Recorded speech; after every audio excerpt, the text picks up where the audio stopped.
Nasugatan sa panga at likod ng tenga ang isang lalaki matapos siyang pagsasaksakin sa Quezon City.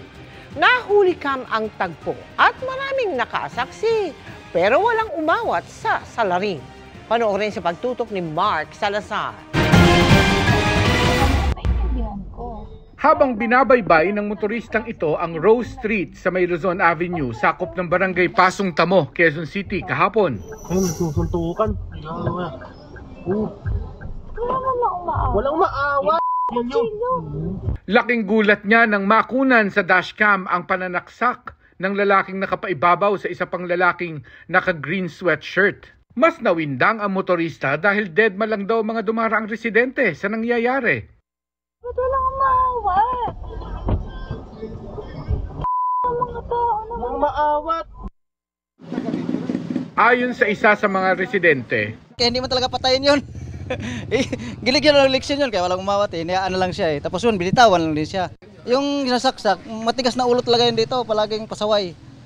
Pasaway din, maraming kahit saan yung nakakawan dyan. buhay ang sinaksak. Katunayan matapos daw ang kumusyon, naghiwalay lang daw ang dalawang sangkot na parang walang nangyari. Hindi na raw matunto ng barangay ang nanaksak dahil hindi raw taga roon. Nag-responde naman yung ambulansya namin kasi ang nag-responde ulit tapos yung ambulansya nagpunta rin kasi nga may tama. So ayaw magpadala sa ospital ito ano.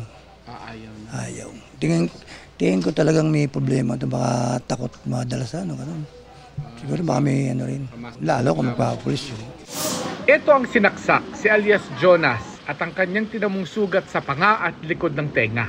Sa kwento ng kanyang komunidad, si Jonas ang may kasalanan kung bakit siya nasaksak. Di ko rin alam kung anong dahilan nila eh. Pinag-initan siguro. Pinag-initan ka?